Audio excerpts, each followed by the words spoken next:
Shalom saudara yang dikasih Tuhan. Hari ini kita akan melanjutkan kembali pelajaran The Secret of Titus. Salam Titus, salam seperti Kristus. Hari ini kita akan belajar di ayat yang kedua, saudaraku. Di ayat yang kedua ini saya bacakan dalam terjemahan King James Indonesia. Berbunyi demikian. Dengan pengharapan akan hidup kekal yang dijanjikan sebelum permulaan dunia oleh Allah yang tidak dapat berdusta. Nah, di ayat yang kedua ini Paulus menuliskan pada Titus bahwa ini loh, ada pengharapan akan hidup yang kekal yang sudah dijanjikan sebelum permulaan dunia oleh Allah yang tidak dapat berdusta. Paulus memperkenalkan dirinya. Paulus ini menunjukkan kepada Titus bahwa dia adalah seorang hamba Allah dan rasul dari Yesus Kristus. Dan dia juga sebagai hamba Allah, dia itu punya pengharapan akan hidup yang kekal itu. Sehingga Paulus ini mau salurkan kepada Titus. Ini loh, anakku Titus, pengharapan akan hidup yang kekal ini sudah dijanjikan sebelum permulaan dunia dan oleh Allah yang tidak dapat berdusta. Nah, Paulus tuh ingin agar Titus yang melayani sebagai gembala di Kreta mempunyai pemikiran yang sama, mempunyai hati yang sama seperti dirinya, saudaraku. Walaupun mungkin bukan sebagai rasul, paling tidak sebagai hamba Tuhan. Dalam hal ini jabatan Titus adalah gembala sidang. Nah, Titus harus punya juga pengharapan akan hidup yang kekal ini. Kita belajar di sini tentang pengharapan, saudaraku ya. Pengharapan ini ada suatu perasaan meminta agar sesuatu terjadi. Tetapi saat ini belum terjadi. Itu di dalam Roma 8 ayat 24 sampai 25. Roma 8 ayat 24 sampai 25. Tetapi kita diselamatkan dalam pengharapan. Tetapi pengharapan yang dilihat bukan pengharapan lagi. Sebab bagaimana orang masih mengharapkan apa yang dilihatnya. Tapi jika kita mengharapkan apa yang tidak kita lihat, kita menantikannya dengan tekun. Nah, ini saudaraku, contoh, saya punya contoh di sini. Seorang pekerja mengharapkan agar upahnya itu diberikan, saudaraku. Diberikan, itu dalam Ulangan 24 ayat 15. Itu seorang pekerja, dia sudah bekerja, dia mengharapkan agar upahnya itu diberikan. Nah, pengharapan di dalam dunia ini itu mengecewakan, tidak menentu, tidak ada jaminan. Ada orang bekerja sudah memaksimalkan diri, ternyata gaji yang diberikan tidak sesuai misalnya, dan dia akhirnya kecewa dan lain sebagainya, akhirnya terjadi pertengkaran. Nah, karena pengharapan akan dunia ini itu bisa mengecewakan. Gak ada jaminan. 1 Timotius 6 ayat yang ke-17. 1 Timotius 6 ayat yang ke-17. Peringatkanlah kepada orang-orang kaya di dunia ini agar mereka jangan tinggi hati dan jangan berharap pada sesuatu yang tak tentu seperti kekayaan, melainkan pada Allah yang dalam kekayaannya memberikan kepada kita segala sesuatu untuk dinikmati. Ini orang-orang yang berharap akan dunia bisa kecewa. Tapi pengharapan di dalam Tuhan tidak akan pernah mengecewakan. Di dalam Roma 5 ayat yang kelima. Dasar dari pengharapan kita ini apa? Itulah Tuhan Yesus Kristus. Dasarnya itu Tuhan Yesus Kristus. 1 Timotius 1 ayat 1. Dasar pengharapan kita. Alasannya apa? Karena Kristus ini itu Allah yang hidup. 1 Timotius 4 ayat yang ke-10. Allah Maha Kuasa, Allah yang tidak terbatas, dan Allah yang mengasihi kita, sehingga pasti tidak akan pernah mengecewakan. Ini dia pengharapan kita, dasar pengharapan kita. Manusia bisa mengecewakan, tapi Allah tidak akan pernah mengecewakan. Pengharapan di dalam Tuhan pun ada dua macam, saudaraku. Orang Kristen itu ada dua macam pengharapan dalam Tuhan. Yang pertama adalah pengharapan hanya akan hidup ini saja. Tentu itu banyak orang Kristen percaya Yesus, berharap jadi kaya, jadi sukses, jadi berkemenangan di dalam jasmani, misalnya punya uang yang miliaran, punya mobil mewah dan lain sebagainya. Itu pengharapan akan hidup ini saja. Dan akan perkara yang kekal. Itu yang kedua. Nah, pengharapan akan hidup ini saja ini di kata 1 Korintus 15 ayat 19 adalah orang yang paling malang di muka bumi ini. Itu pengharapan akan hidup ini saja. Oleh karena itu, jangan kita berharap Tuhan hanya untuk perkara jasmani saja. Misalnya, Tuhan tolong saya besok mau ujian biar ujiannya dapat nilai yang baik. Oke, gak ada masalah untuk pengharapan seperti itu. Tetapi kita tidak hanya berharap soal-soal seperti itu saja, melainkan pengharapan akan hidup kekal, saudaraku. Kapasitas Tuhan Yesus tidak terbatas sampai kekekalan. Tetapi kalau kita hanya berharap untuk sesuatu yang fana, itu suatu perkara yang sangat-sangat malang. Ibaratnya, saudaraku, seseorang berharap presiden itu memberikan permen karet kepada dirinya. Kamu minta apa? Misalnya Presiden Jokowi. Ya, saya minta permen karet, Pak. Harusnya tuh minta apa? Minta lulus kuliah. Nah, bukan hanya minta permen karet. Itu contoh pengharapan yang bagus pada presiden. Saya minta beasiswa, Pak, supaya bisa lulus kuliah, saya bisa bekerja dengan baik. Jangan minta apa? Minta permen karet. Aduh. Ini loh, jadi pengharapan akan perkara yang fana itu seperti orang minta permen karet kepada presiden. Dan itu sangat-sangat malang sekali. Harusnya kita minta kepada Tuhan, saya mau jadi sempurna seperti Engkau. Ada janjimu Matius 5:48. Saya mau hidup berkemenangan atas dosa, atas kedagingan, atas keduniawian, sehingga saya bisa menjadi berkat bagi banyak orang. Saya bisa punya jadi kepala, bisa mempengaruhi banyak orang, sehingga banyak orang bisa percaya kepada Tuhan Yesus, bisa percaya, bisa memuliakan nama Tuhan. Itu pengharapan yang baik. Contoh pengharapan yang baik ini Bartimeus, saudaraku, di mana dia disodori penawaran oleh putra manusia Yesus. Kamu minta apa, Bartimeus? Coba kita baca Markus 10 ayat 51. Markus 10 ayat 51 dikatakan, apa yang kau kehendaki supaya aku perbuat bagimu? Bartimeus bisa minta segala hal, tapi Bartimeus gak minta kekayaan, tapi dia minta matanya supaya melihat. Dan itu terjadi dalam hidupnya. Ayat 51. Ini loh, Bartimeus bisa melihat suatu perkara yang lebih baik daripada hanya sebuah kekayaan yang fana. Memang Allah adalah sumber pengharapan segalanya. Sumber pengharapan itu Allah. Roma 15 ayat 13. Tetapi pikiran kita bukan berharap hanya untuk dunia ini saja, melainkan pikiran sampai hidup yang kekal.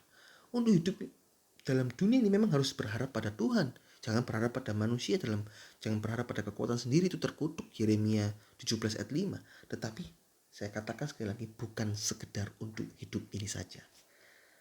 Mau saudaraku, kita mau sama-sama berharap bukan hanya sekedar untuk hidup ini, tapi untuk perkara yang kekal. Nah, kembali kepada soal pengharapan ini, saudaraku.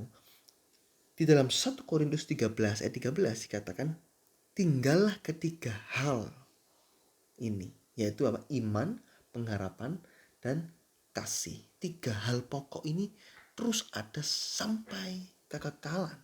Iman itu ada dasarnya atau jalannya. Itu Ibrani 11 ayat 1. Tapi pengharapan itu adalah tujuan akhir, yaitu kenyataan janji-janji Tuhan. Ibrani 6 ayat yang ke-11. Kita baca Ibrani 6 ayat yang ke-11, saudaraku. Tapi kami ingin supaya kamu menunjukkan kesungguhan yang sama untuk menjadikan pengharapanmu suatu milik yang pasti, lain kenyataan akan janji-janji Allah. Nah, kasih itu adalah motor yang mendorong kita untuk mencapai tujuan akhir. Dengan apa? Dengan ringan dan senang. Ada orang diberi pengharapan, kamu nanti akan dapat uang 1 miliar kalau kamu bisa juara 1 di turnamen bulu tangkis, mungkin Indonesia Open. Lalu dia punya, waduh, itu pengharapan, waduh, ya kan? Tapi nggak ada kasih, malas latihan, rasanya berat sekali. Aduh, untuk juara 1 rasanya berat sih latihannya, beratnya begitu. Akhirnya apa? Gak ada motivasi kan? Akhirnya kalah, kandas. Oleh karena itu kita butuhkan ketiga hal ini sehingga bekerja penuh dalam hidup kita. Iman dasarnya itu jalannya, itu kita percaya, itu jalannya itu ada. Kalau kita percaya, kalau nggak percaya nggak ada jalan. Misalnya turnamen bulu tangkis, wah saya nggak bisa rasanya juara satu, ya sudah nggak ada jalan. Sudah nggak percaya dari awal, sudah nggak ada iman itu. Demikian juga dengan Tuhan, dengan pengharapan rohani. Saya percaya saya bisa sampai ke sorga dengan kemuliaan setinggi-tingginya. Bahkan bisa jadi seperti Kristus, ikut pengangkatan. Wah, itu iman.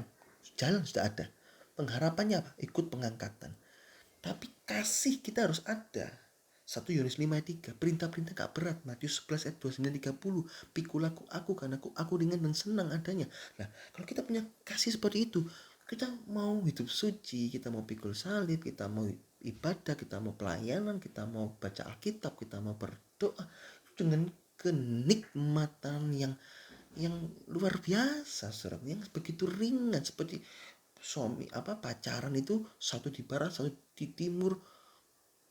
Kak, anterin saya kak ke ini kak, ke mana, PTC misalnya begitu. Nah, Pakuan Trade Center itu, nah si kakaknya dari barat pergi ke timur jemput, terus pergi ke PTC di barat, terus anterin pulang, terus dia pulang ke barat. Lihat, apakah marah, apakah sedih, apakah bersungut-sungut? Oh tidak, karena ada cinta, ada kasih, sehingga dia rela berkorban. Pengharapan itulah, kasih itulah yang membuat kita bisa menerima kenyataan janji Tuhan. Karena ada gairah gitu loh saudaraku ya, gairah. Pengharapan itu suatu perkara yang kekal. Pengharapan akan suatu perkara yang kekal itu membuat perjuangan kita gak akan sia-sia. 1 Timotius 4 ayat 10 kita membaca. 1 Timotius 4 ayat yang ke-10. Itulah sebabnya kita berjerih payah dan berjuang, karena kita menaruh pengharapan kita kepada Allah yang hidup. Berjuang ditambah kasih, perjuangan itu jadi ringan. Jadi ringan, gak sia-sia. Itu seperti sauh yang dilabuhkan sampai ke belakang tabir, yaitu ruangan maha suci.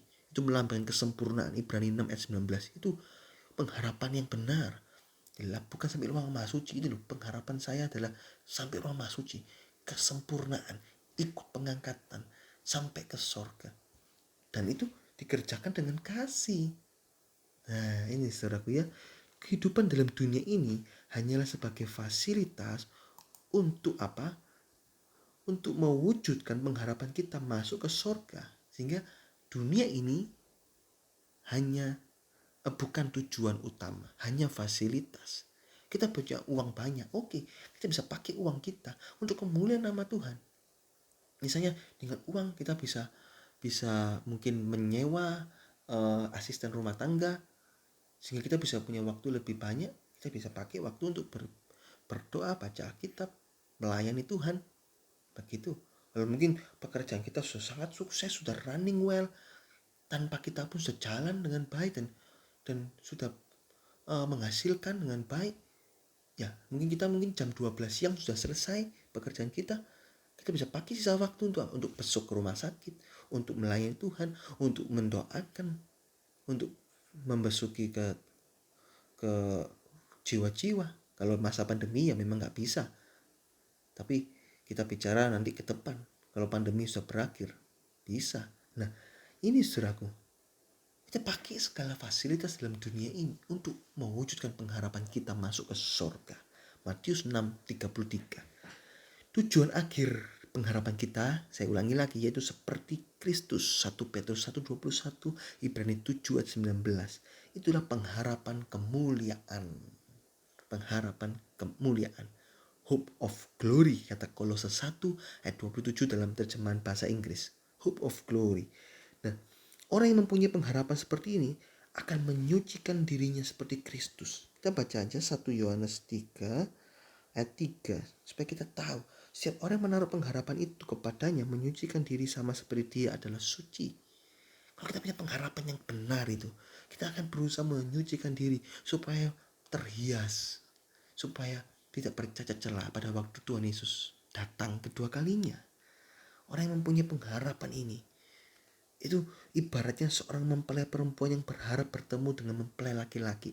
Mempelai perempuan pasti akan berdandan cantik, mungkin panggil MUA, make up artist, make up, sehingga pada waktu temu manten tuh, waduh, begitu indah ketemu sang mempelai laki-laki. Ini saudaraku, ayo kita mau sama-sama menyucikan diri, terhias, terus bisa berharga tak bercacat celah, saudaraku, sehingga kita bisa sampai ke surga bertemu dengan Tuhan Yesus. Pengharapan kita nggak boleh kita tutup-tutupi loh, tapi tunjukkan kepada orang lain melalui perkataan, melalui perbuatan kita yang sesuai dengan pengharapan kita. Jangan bilang, saya percaya Tuhan Yesus, saya masuk surga, tapi hidupnya penuh dengan dosa, sehingga orang dunia melihat, lu kok kamu katanya percaya Yesus masuk surga, banyak jalan menuju Roma, kok kamu percaya Yesus masuk surga, hidupmu aja masih seperti ini kok ngomong percaya Yesus masuk surga. Nah, ini saudara, kita bisa jadi batu sontohan. Jadi jika ada orang lain yang bertanya, kita harus siap menjawab. Pengharapan kita, mengapa kamu berharap pada Tuhan? Ya karena saya percaya dalam Yesus ada keselamatan kekal masuk surga. Dan terbukti saya punya hidup yang baik. Tentu kita nggak ngomong kita punya hidup yang baik. Ya, saya akan menghidupi apa menjadi pengharapan saya. Orang lain yang bertanya itu, dia akan melihat, apa kamu menghidupi pengharapanmu? Oh iya benar, kamu kerja jujur, kamu kasih, kamu tanggung jawab, kamu disiplin, kamu nggak kurang ajar sama orang tua, kamu hormat sama orang tua. Nah, ini saudaraku, dunia bisa melihat. Dan banyak jiwa-jiwa akan mengenal Kristus melalui hidup kita. 1 Petrus 3 ayat 15.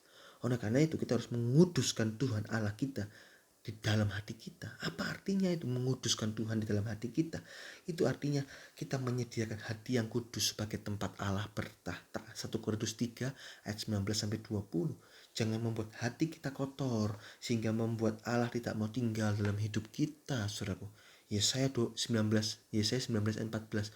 Jangan banyak muntahan-muntahan kehidupan dosa seperti muntahannya meja hati kotor. Jangan. Sucikan hidup kita sehingga hidup kita berkenan kepada Tuhan. Sehingga orang lain tanya, apa dasar pengharapanmu? Yesus, keselamatan. Sehingga saya mau sungguh-sungguh menghidupi pengharapan saya. Dan orang lain melihat, iya benar. Orang ini benar. Orang ini benar. Saya mau percaya Yesus gara-gara kamu. Ini saudaraku, kita harus punya pengharapan seperti itu dan kita hidupi pengharapan itu dengan menyucikan diri. Nah, hasil dari pengharapan kita adalah apa?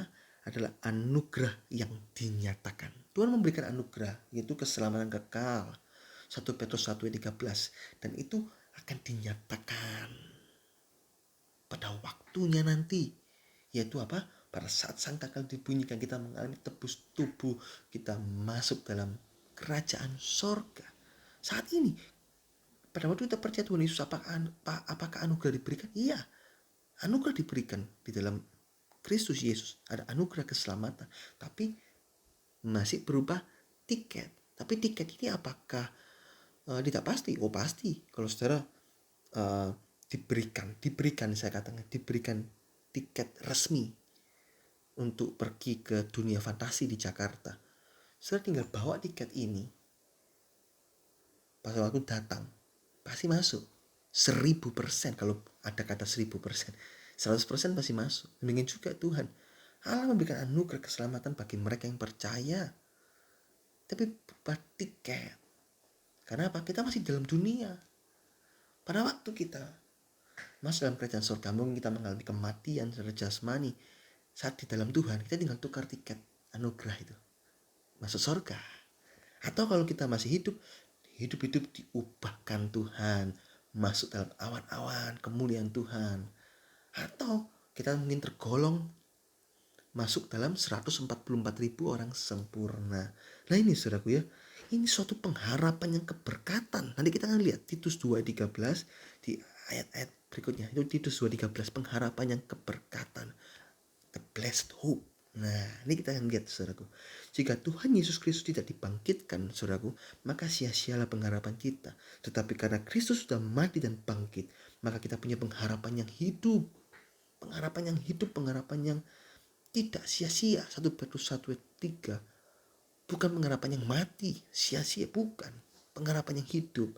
Tuhan kita tak pernah berdusta. Ibrani 6 ayat 18. Titus 1 ayat yang kedua juga. Allah tidak dapat berdusta.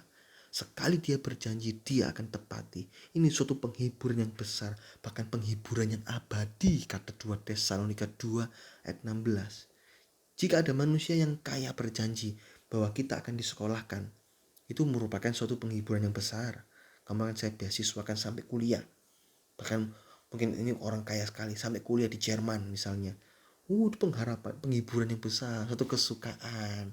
Kita udah gak mikir biaya sekolah karena sampai lulus kuliah sampai di Jerman bahkan. Tapi Allah melebihi manusia, saudaraku. Allah kita melebihi apa yang pernah dijanjikan manusia. Karena manusia bisa kecewa, bisa mengecewakan. Tapi Allah kita gak pernah mengecewakan. Allah kita gak pernah berdusta. Allah kita sekali berjanji, dia itu setia dan amin. Dan dia akan menepati janjinya. Jika dia berjanji, maka itulah suatu penghiburan yang melebihi apapun dalam dunia ini. Sehingga kita tidak perlu berduka cita seperti orang-orang dunia yang tidak mempunyai pengharapan. Aduh, kok meninggal, gak ada pengharapan, tulang punggungnya sudah gak ada. Jangan, saudaraku. Kita percaya kita akan ketemu di awan-awan. 1 Tesalonika 4 ayat 13, Efesus 2 ayat 12. Ini pengharapan kita. Jangan mau dilemahkan oleh masalah-masalah dalam dunia ini, saudaraku. Sekali kita berharap, selamanya kita tetap mau berharap, karena dia berjanji itu setia. Ibrani 10:23, 2 Tawari 6 ayat yang ke-6 dan 15. Kristus setia kepada rumahnya. Siapa rumahnya? Hidup kita. Kita ini, Ibrani 3:6. Kristus setia. Jika kita berpegang kepada pengharapan sampai akhir, maka Allah sanggup menyelesaikannya. Filipi 1 ayat yang ke-6. Jadi karena Kristus setia, Allah gak bisa berdusta. Allah itu konstanta yang gak pernah berubah. Kita mau setia juga, sehingga klop. Dan Allah akan sanggup mewujudkan apa yang menjadi pengharapan kita sampai ke akhir.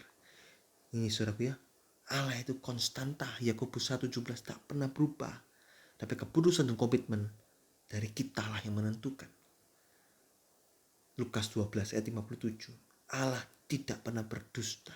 Jadi berharaplah sampai apa yang kita harapkan menjadi kenyataan. Jangan pernah melepaskan pengharapan dalam Tuhan, saudaraku. Pakailah selalu menjadi ketopong pengharapan. Artinya terus melekat dalam pikiran kita. 1 Tesalonika 5 ayat 8. Ketopong pengharapan ini melekat terus pengharapan. Jadi pada waktu kita mau disodori oleh perkara dosa, kita punya pemikiran, ini pengharapanku bisa batal, bisa masuk surga itu batal, aku gak mau. Nah itu saudaraku, seperti orang dijanjikan, kamu akan saya kasih beasiswa sampai kuliah. Ya kalau dia gak ada teman, ayo main-main yuk, gak usah belajar. Oh jangan, nilai saya jelek gak naik kelas, ini malah saya gak dikuliahkan. Kalau kan gak naik kelas terus. Nah lulus sampai ujung akhir kekekalan, masuk surga, hidup kudus, berkenan kepada Tuhan. Nah ini saudaraku,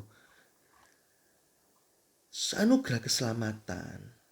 Selain anugerah keselamatan, saudaraku, pengharapan kita adalah jiwa-jiwa yang kita menangkan. 1 Tesalonika 2 ayat 19. Kamulah pengharapan dan mahkota. Ini suatu pengharapan juga yang baik. Jadi pengharapan ini kan tadi pengharapan akan di dunia ini saja. Wah, kalau mengharap cuma dunia ini saja itu orang yang paling malang dalam dunia ini. Kata 1 Korintus 15 ayat 19. Jadi pengharapannya ada dua. Pengharapan akan dunia ini, pengharapan akan hidup yang kekal. Kita berharap akan dunia ini, betul, dalam hidup sehari-hari. Tetapi sebagai fasilitas. Pengharapan akan hidup kekal, inilah tujuan utama kita. Tetapi dalam pengharapan akan hidup kekal ini dibagi dua lagi. Pertama, pengharapan keselamatan sampai surga. Kedua adalah kemuliaan yang menanti kita. Bagaimana kita mendapat kemuliaan ini? Yaitu dengan jiwa-jiwa yang kita menangkan, jiwa-jiwa yang kita tumbuhkan, itu menjadi mahkota kita dan kemuliaan kita, pengharapan kita. Pengharapan kita. Inilah pengharapan yang baik. 2 Korintus 1 ayat yang ke-7. Jadi kalau kita berdoa dalam doa kita sehari-hari, jangan doa Tuhan berkati, bukan. Tapi juga Tuhan tolong jamah teman saya supaya dia bisa mengenal Tuhan. Tuhan jamah teman saya, dia lagi kesusahan. Tuhan berkati supaya dia bisa lolos dari kesusahannya. Nah, itu doa-doa seperti itu, doa syafaat itulah yang dinantikan oleh Tuhan setiap harinya dalam hidup kita. Jangan hanya Tuhan berkati saya punya mobil, berkati saya punya dolar, berkati saya punya rumah. Itu pengharapan yang saya katakan permen karet. Itu syafaat, itulah pengharapan yang baik. Kata 2 Korintus 1:7. Karena jiwa-jiwa yang jadi mahkota kita. Oleh karena itu kita terus berusaha mengabarkan Injil, terus menggembalakan jiwa-jiwa agar mereka bertobat dan bertumbuh sama seperti kita, saudara. Saat ini, jika kita masih belum mengerti tentang pengharapan dalam Tuhan, maka mintalah kepada Tuhan agar mencelikkan mata rohani kita. Efesus 1:18, sehingga mata kita celik, mata rohani kita celik, kita bisa melihat seperti keledai Isakar itu mula-mula dia lemas, tapi saat dia melihat yang tidak kelihatan itu, dia kuat dan dia menjadi budak rodi, dia mau. Kita mau menyucikan diri karena kita melihat yang tidak kelihatan itu surga yang kekal. Orang-orang yang buta mata rohaninya, dia tertipu oleh keduniawian. 2 Korintus 4 ayat yang keempat. Contoh keledai Isakar tadi sudah bisa baca di dalam Kejadian 49 ayat 14 sampai 15, saudaraku. Jadi kesimpulannya, saudaraku, Titus 1 ayat yang kedua ini menyatakan suatu rahasia, yaitu pengharapan akan hidup yang kekal, yang ternyata sudah dijanjikan sebelum permulaan dunia ini. Ini membuktikan apa? Membuktikan bahwa Allah itu maha tahu.